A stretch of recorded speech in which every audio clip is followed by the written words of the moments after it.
Paper 83. The Marriage Institution. This is the recital of the early beginnings of the institution of marriage. It has progressed steadily from the loose and promiscuous matings of the herd through many variations and adaptations, even to the appearance of those marriage standards which eventually culminated in the realization of pair matings, the union of one man and one woman to establish a home of the highest social order. Marriage has been many times in jeopardy, and the marriage mores have drawn heavily on both property and religion for support. But the real influence which forever safeguards marriage and the resultant family is the simple and innate biologic fact that men and women positively will not live without each other, be they the most primitive savages or the most cultured mortals. It is because of the sex urge that selfish man is lured into making something better than an animal out of himself. The self-regarding and self-gratifying sex relationship entails the certain consequences of self-denial and ensures the assumption of altruistic duties and numerous race-benefiting home responsibilities. Herein has sex been the unrecognized and unsuspected civilizer of the savage. For this same sex impulse automatically and unerringly compels man to think and eventually leads him to love. 1. Marriage as a societal institution. Marriage is society's mechanism designed to regulate and control those many human relations which arise out of the physical fact of bisexuality. As such an institution, marriage functions in two directions: 1. In the regulation of personal sex relations. 2. In the regulation of descent, inheritance, succession, and social order, this being its older and original function. The family, which grows out of marriage, is itself a stabilizer of the marriage institution together with the property mores. Other potent factors in marriage stability are pride, vanity, chivalry, duty, and religious convictions. But while marriages may be approved or disapproved on high, they are hardly made in heaven. The human family is a distinctly human institution, an evolutionary development. Marriage is an institution of society, not a department of the church. True, religion should mightily influence it but should not undertake exclusively to control and regulate it. Primitive marriage was primarily industrial, and even in modern times it is often a social or business affair. Through the influence of the mixture of the Andite stock and as a result of the mores of advancing civilization, marriage is slowly becoming mutual, romantic, parental, poetical, affectionate, ethical, and even idealistic. Selection and so-called romantic love, however, were at a minimum in primitive mating. During early times husband and wife were not much together. They did not even eat together very often. But among the ancients, personal affection was not strongly linked to sex attraction. They became fond of one another largely because of living and working together. 2.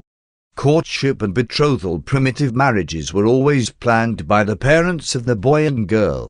The transition stage between this custom and the times of free choosing was occupied by the marriage broker or professional matchmaker. These matchmakers were at first the barbers, later, the priests. Marriage was originally a group affair, then a family matter.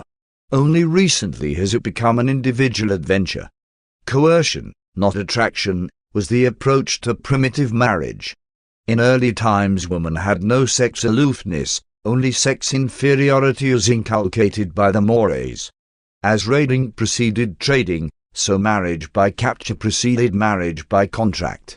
Some women would connive at capture in order to escape the domination of the older men of their tribe. They preferred to fall into the hands of men of their own age from another tribe. This pseudo-elopement was the transition stage between capture by force and subsequent courtship by charming. An early type of wedding ceremony was the mimic flight, a sort of elopement rehearsal which was once a common practice. Later, mock capture became a part of the regular wedding ceremony. A modern girl's pretensions to resist capture, to be reticent toward marriage, are all relics of olden customs. The carrying of the bride over the threshold is reminiscent of a number of ancient practices, among others, of the days of wife-stealing. Woman was long denied full freedom of self-disposal in marriage, but the more intelligent women have always been able to circumvent this restriction by the clever exercise of their wits. Man has usually taken the lead in courtship, but not always. Woman sometimes formally, as well as covertly, initiates marriage. And as civilization has progressed, women have had an increasing part in all phases of courtship and marriage. Increasing love, romance, and personal selection in premarital courtship are an undoubted contribution to the world races. The relations between the sexes are evolving favorably. Many advancing peoples are gradually substituting somewhat idealized concepts of sex attraction for those older motives of utility and ownership. Sex impulse and feelings of affection are beginning to displace cold calculation in the choosing of life partners. The betrothal was originally equivalent to marriage, and among early peoples sex relations were conventional during the engagement. In recent times, religion has established a sex taboo on the period between betrothal and marriage. 3. Purchase and dowry. The ancients mistrusted love and promises. They thought that abiding unions must be guaranteed by some tangible security, property. For this reason, the purchase price of a wife was regarded as a forfeit or deposit which the husband was doomed to lose in case of divorce or desertion. Once the purchase price of a bride had been paid, many tribes permitted the husband's brand to be burned upon her. Africans still buy their wives. A love wife, or a white man's wife, they compare to a cat, because she costs nothing. The bride shows were occasions for dressing up and decorating daughters for public exhibition with the idea of their bringing higher prices as wives. But they were not sold as animals. Among the later tribes such a wife was not transferable.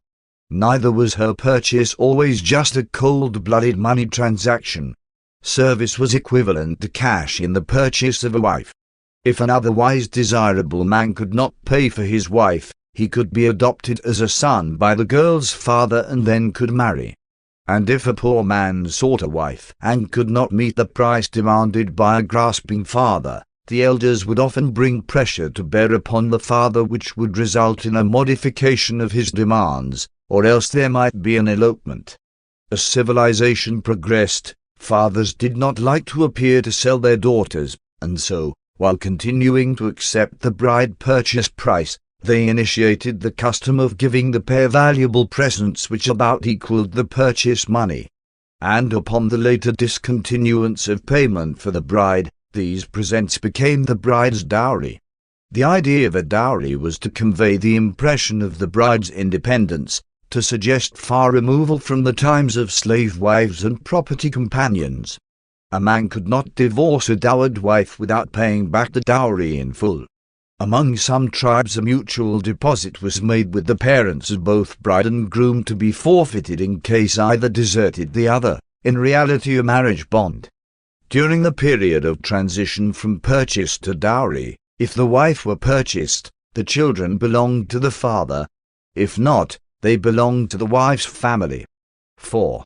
The wedding ceremony. The wedding ceremony grew out of the fact that marriage was originally a community affair, not just the culmination of a decision of two individuals. Mating was of group concern as well as a personal function. Magic, ritual, and ceremony surrounded the entire life of the ancients, and marriage was no exception. As civilization advanced, as marriage became more seriously regarded, the wedding ceremony became increasingly pretentious.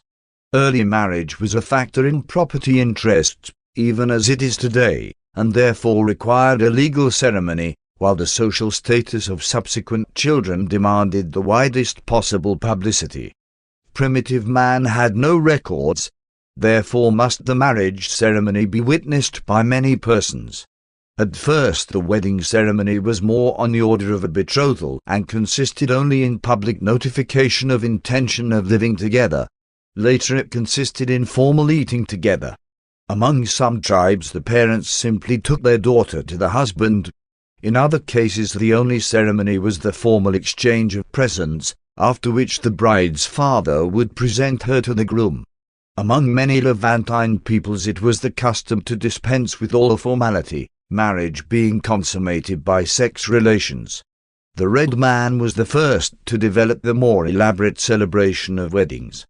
Childlessness was greatly dreaded, and since barrenness was attributed to spirit machinations, efforts to ensure fecundity also led to the association of marriage with certain magical or religious ceremonials. And in this effort to ensure a happy and fertile marriage, many charms were employed. Even the astrologers were consulted to ascertain the birth stars of the contracting parties.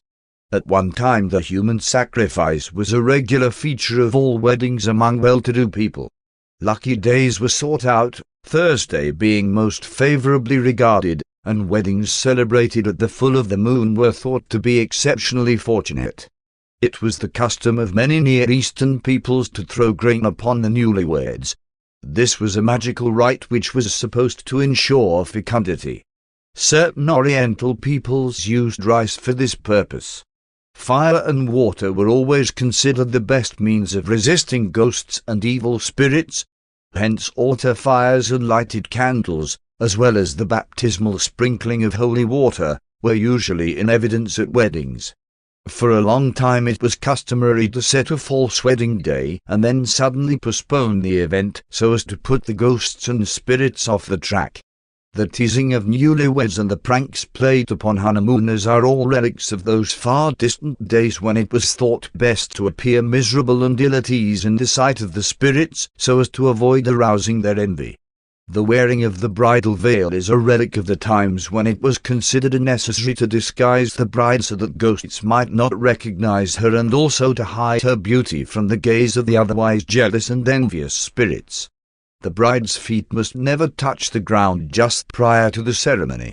Even in the 20th century it is still the custom under the Christian mores to stretch carpets from the carriage landing to the church altar.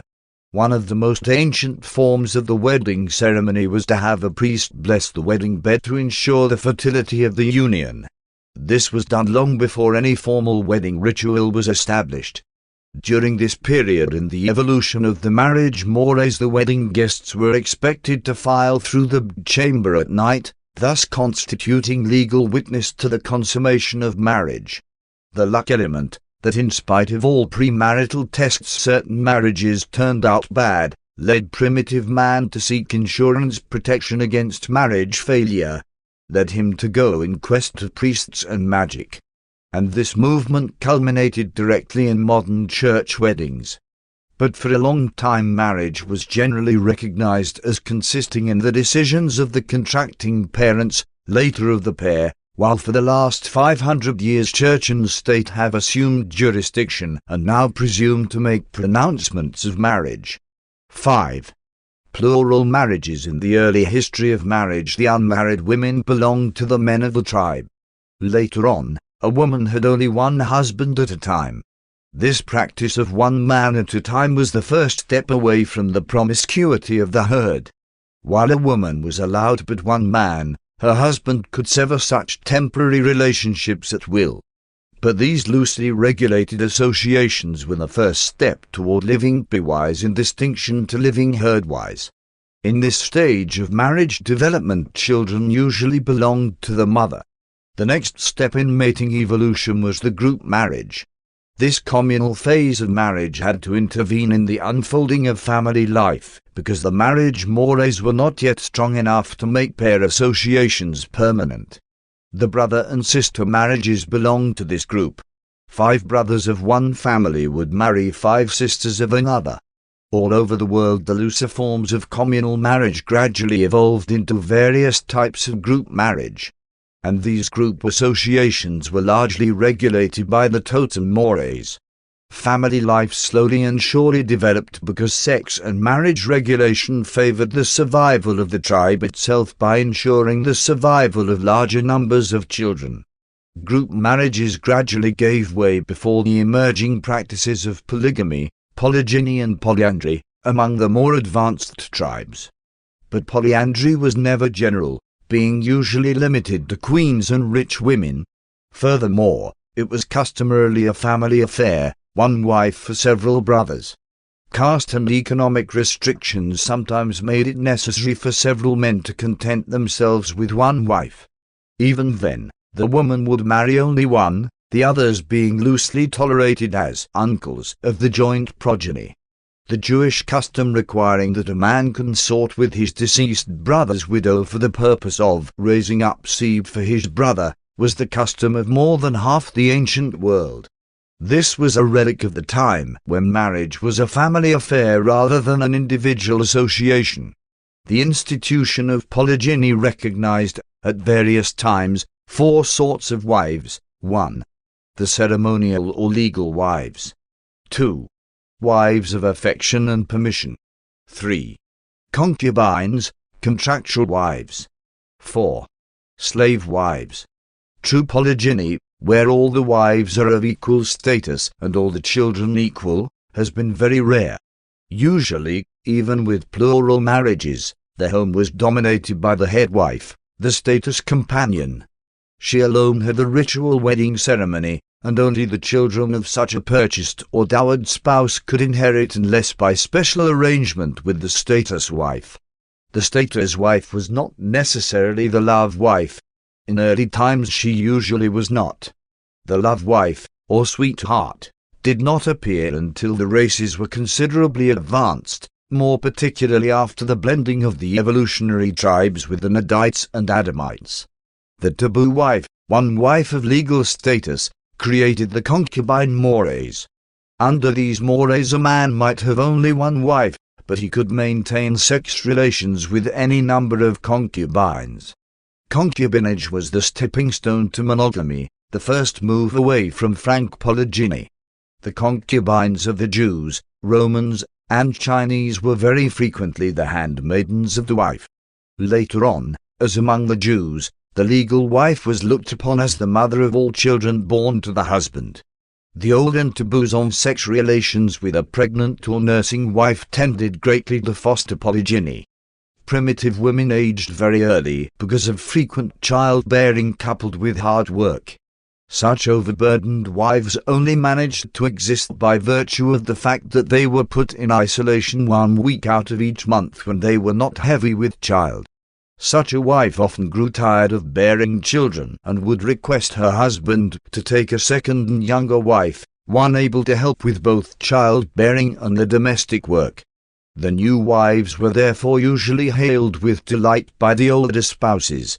There existed nothing on the order of sex jealousy. The number of wives was only limited by the ability of the man to provide for them. Wealthy and able men wanted large numbers of children, and since the infant mortality was very high, it required an assembly of wives to recruit a large family. Many of these plural wives were mere laborers, slave wives. Human customs evolve, but very slowly. The purpose of a harem was to build up a strong and numerous body of blood kin for the support of the throne. A certain chief was once convinced that he should not have a harem, that he should be contented with one wife. So he promptly dismissed his harem. The dissatisfied wives went to their homes, and their offended relatives swept down on the chief in wrath and did away with him then and there. 6. True monogamy, pair marriage. Monogamy is monopoly. It is good for those who attain this desirable state, but it tends to work at biologic hardship on those who are not so fortunate. But quite regardless of the effect on the individual, monogamy is decidedly best for the children. The earliest monogamy was due to force of circumstances, poverty. Monogamy is cultural and societal, artificial and unnatural, that is, unnatural to evolutionary man. It was wholly natural to the Nadites and Adamites and has been of great cultural value to all advanced races. The Chaldean tribes recognized the right of a wife to impose a premarital pledge upon her spouse not to take a second wife or concubine. Both the Greeks and the Romans favored monogamous marriage. Ancestor worship has always fostered monogamy, as has the Christian era of regarding marriage as a sacrament. Even the elevation of the standard of living has consistently militated against plural wives.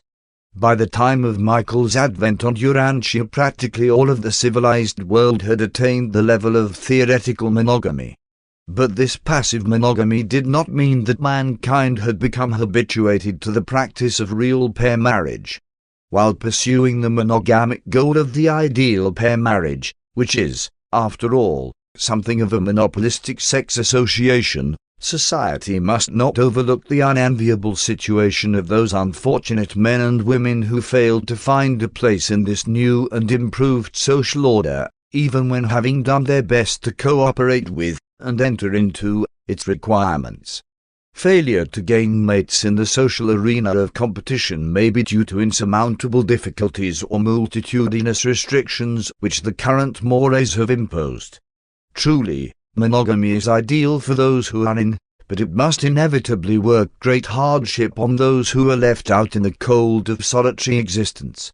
Always have the unfortunate few had to suffer that the majority might advance under the developing mores of evolving civilization. But always should the favored majority look with kindness and consideration on their less fortunate fellows who must pay the price of failure to attain membership in the ranks of those ideal sex partnerships which afford the satisfaction of all biologic urges under the sanction of the highest mores of advancing social evolution. Monogamy always has been, now is, and forever will be the idealistic goal of human sex evolution. This ideal of true pair marriage entails self-denial, and therefore does it so often fail just because one or both of the contracting parties are deficient in that acme of all human virtues, rugged self-control. Monogamy is the yardstick which measures the advance of social civilization as distinguished from purely biologic evolution. Monogamy is not necessarily biologic or natural, but it is indispensable to the immediate maintenance and further development of social civilization. It contributes to a delicacy of sentiment, a refinement of moral character, and a spiritual growth which are utterly impossible in polygamy. A woman never can become an ideal mother when she is all the while compelled to engage in rivalry for her husband's affections. Pair marriage favors and fosters that intimate understanding and effective cooperation which is best for parental happiness, child welfare, and social efficiency. Marriage, which began in crude coercion, is gradually evolving into a magnificent institution of self-culture, self-control, self-expression, and self-perpetuation. 7. The dissolution of wedlock in the early evolution of the marital mores. Marriage was a loose union which could be terminated at will, and the children always followed the mother. The mother-child bond is instinctive and has functioned regardless of the developmental stage of the mores. Among primitive peoples only about one-half the marriages proved satisfactory. The most frequent cause for separation was barrenness, which was always blamed on the wife. And childless wives were believed to become snakes in the spirit world. Under the more primitive mores, divorce was held at the option of the man alone, and these standards have persisted to the 20th century among some peoples. As the mores evolved, certain tribes developed two forms of marriage, the ordinary, which permitted divorce, and the priest marriage, which did not allow for separation. The inauguration of wife purchase and wife dowry, by introducing a property penalty for marriage failure, did much to lessen separation. And, indeed, many modern unions are stabilized by this ancient property factor. The social pressure of community standing and property privileges has always been potent in the maintenance of the marriage taboos and mores. Down through the ages, marriage has made steady progress and stands on advanced ground in the modern world, notwithstanding that it is threateningly assailed by widespread dissatisfaction among those peoples where individual choice, a new liberty, figures most largely. While these upheavals of adjustment appear among the more progressive races as a result of suddenly accelerated social evolution, among the less advanced peoples marriage continues to thrive and slowly improve under the guidance of the older mores. The new and sudden substitution of the more ideal but extremely individualistic love motive in marriage for the older and long-established property motive has unavoidably caused the marriage institution to become temporarily unstable. Man's marriage motives have always far transcended actual marriage morals, and in the 19th and 20th centuries the Occidental ideal of marriage has suddenly far outrun the self-centered and but partially controlled sex impulses of the races. The presence of large numbers of unmarried persons in any society indicates the temporary breakdown or the transition of the mores. The real test of marriage, all down through the ages, has been that continuous intimacy which is inescapable in all family life. Two pampered and spoiled youths, educated to expect every indulgence and full gratification of vanity and ego, can hardly hope to make a great success of marriage and home-building, a lifelong partnership of self-effacement, compromise, devotion, and unselfish dedication to child culture. The high degree of imagination and fantastic romance entering into courtship is largely responsible for the increasing divorce tendencies among modern Occidental peoples, all of which is further complicated by women's greater personal freedom and increased economic liberty. Easy divorce, when the result of lack of self-control or failure of normal personality adjustment, only leads directly back to those cruelly societal stages from which man has emerged so recently and as the result of so much personal anguish and racial suffering. But just so long as society fails to properly educate children and youths, so long as the social order fails to provide adequate premarital training, and so long as unwise and immature youthful idealism is to be the arbiter of the entrance upon marriage, just so long will divorce remain prevalent. And insofar as the social group falls short of providing marriage preparation for youths, to that extent must divorce function as the social safety valve which prevents still worse situations during the ages of the rapid growth of the evolving mores. The ancients seem to have regarded marriage just about as seriously as some present-day people do. And it does not appear that many of the hasty and unsuccessful marriages of modern times are much of an improvement over the ancient practices of qualifying young men and women for mating. The great inconsistency of modern society is to exalt love and to idealize marriage, while disapproving of the fullest examination of both. 8. The idealization of marriage, which culminates in the home, is indeed man's most exalted institution. But it is essentially human. It should never have been called a sacrament. The Sethite priests made marriage a religious ritual, but for thousands of years after Eden, mating continued as a purely social and civil institution. The likening of human associations to divine associations is most unfortunate. The union of husband and wife in the marriage-home relationship is a material function of the mortals of the evolutionary worlds. True. Indeed, much spiritual progress may accrue consequent upon the sincere human efforts of husband and wife to progress, but this does not mean that marriage is necessarily sacred. Spiritual progress is attendant upon sincere application to other avenues of human endeavor. Neither can marriage be truly compared to the relation of the adjuster to man, nor to the fraternity of Christ Michael and his human brethren. At scarcely any point are such relationships comparable to the association of husband and wife. And it is most unfortunate that the human misconception of these relationships has produced so much confusion as to the status of marriage. It is also unfortunate that certain groups of mortals have conceived of marriage as being consummated by divine action. Such beliefs lead directly to the concept of the indissolubility of the marital state regardless of the circumstances or wishes of the contracting parties.